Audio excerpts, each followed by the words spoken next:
Welcome to listen your body.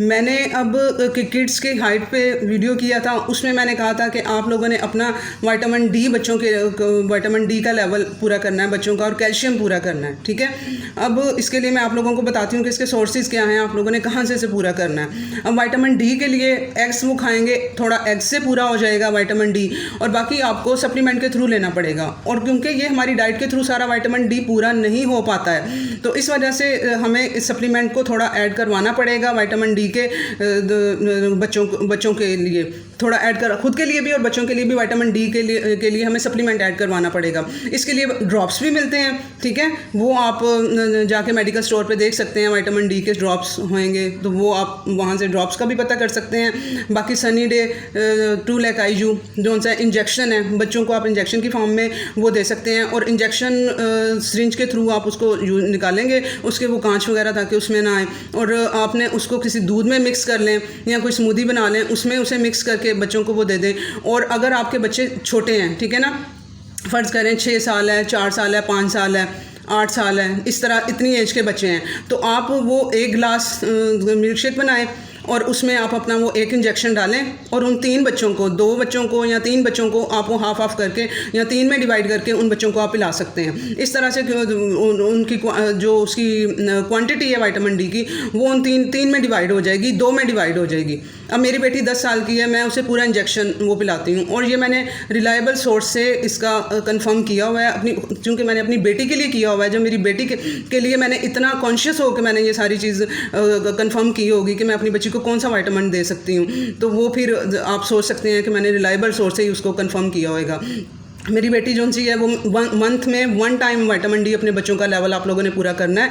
मैं भी 1 time खुद भी लेती हूँ और अपनी बेटी को भी मैं देती हूँ, एक कैप्सूल लेती हूँ, और मेरी बेटी को मैं इंजेक्शन की फॉर्म में पूरा इंजेक्शन मैं उसे देती हूँ। क्योंकि देखें, बच्चों की बोन्स ग्रोथ हो रही होती हैं, ठीक है, उनकी हाइट बढ़ रही होती है, और उनकी एक्टिविटी हम लोगों से ज़्यादा होती है, स्कूल ट्यूशन पारा उनकी एक्टिविटी हमसे ज़्यादा है, उनको ज़्यादा विटामिन और कैल्शियम चाहिए, और कैल्शियम को खुद नहीं पता है कहाँ जाना है, उसे विटामिन डी ने बताना है। तो विटामिन डी का लेवल अच्छा होना बच्चों के लिए बहुत ज़रूरी है। तो वो अब विटामिन डी एक्सेस नहीं हो पाएगा कि कोई परेशान हो रहे होंगे कि भाई विटामिन डी एक्सेस ना हो जाए बच्चों में, नहीं, वो उनका ये रिक्वायरमेंट उनकी पूरी हो जाएगी 1 महीने में। जो वो लेंगे विटामिन डी, वो पूरे महीने में उनका रिकवर हो जाएगा, उसके लिए परेशान होने की ज़रूरत नहीं है। और विटामिन डी के लिए आप लोगों ने सुबह की जो धूप होती है, सुबह 5 आजकल जो 5:30-6 बजे की धूप होती है, इसमें मैं वीडियो भी करूँगी, ठीक है, किस तरह से हमने आइज़ को सन को लगवाना है, आइज़ को और अपनी बॉडी को। वो मैं इस पर रमज़ान के बाद इंशाल्लाह ताला इस पर वीडियो करूँगी और आप लोगों को दिखाऊँगी कि किस तरह से हम लोगों ने सुबह की शुआएं लेनी है। वो मैं इस पर रमज़ान के बाद वीडियो करूँगी। और उसके वो क्या करता है, विटामिन डी हमारे विटामिन डी को एक्टिवेट करता है। जो सन है वो एक्टिवेट करता है। हमने विटामिन डी खा तो लिया है, अब उसको बॉडी में जाके उसने एक्टिवेट सन के थ्रू अगर हम उसकी शुआएं ले लेंगे तो वो अच्छे से एक्टिवेट हो जाएगा हमारी बॉडी में, ठीक है, वो हो जाएगा। अब ये विटामिन डी हमारा हो गया। अब हम बात करेंगे कैल्शियम के लिए। कैल्शियम के लिए आप लोगों ने खुद भी कोई सप्लीमेंट नहीं लेना है और ना ही बच्चों को देना है, ठीक है ना। जो कैल्शियम की गोलियां घोल के पी रहे होते हैं, नहीं, वो नहीं यूज़ करनी है। कैल्शियम का आपने नेचुरल सोर्स के थ्रू लेना है। कैल्शियम को नहीं पता मैंने कहाँ जाके एब्जॉर्ब होना है। हम एक्सेस कैल्शियम जो है इस तरह से सप्लीमेंट के थ्रू नहीं ले सकते हैं, ये जाके आर्टरीज में फंस सकता है, किडनी में जाके स्टोन बना सकता है। हमने नेचुरल सोर्स से लेना है। अब नेचुरल सोर्स में दही वगैरह है, उससे लें, दही अपने यूज़ इम्प्लीमेंट करवाएं, उसमें प्रोटीन भी मिल जाएगा, कैल्शियम भी मिल जाएगा। उसके बाद तिल इतना अच्छा सोर्स है, अल्लाह ताला ने हमारे लिए रखे हुए हैं। तिल को भिगो के आप यूज़ करें। अब गर्मियाँ आ गई हैं, सर्दियों में आप वैसे ही कर सकते हैं। गर्मियों में इसे आप भिगो के ग्राइंड करके, या वैसे अगर बच्चे खा लेते हैं, या ग्राइंड करके उनकी स्मूदी में डाल दें, ठीक है। जो भी फ्रूट होएगा, स्ट्रॉबेरी है, मैंगो है, उसकी स्मूदी बना रहे हैं, उसमें ग्राइंड करके आप उनके तिल डाल दें ताकि उनका टेस्ट का भी उनको इशू ना हो।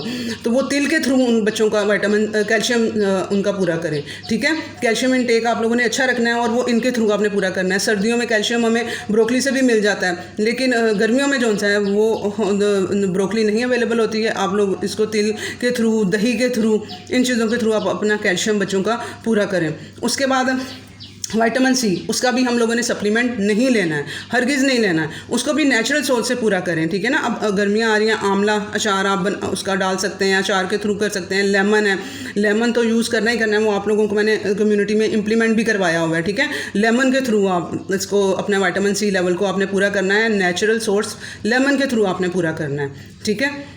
अल्लाह हाफिज़।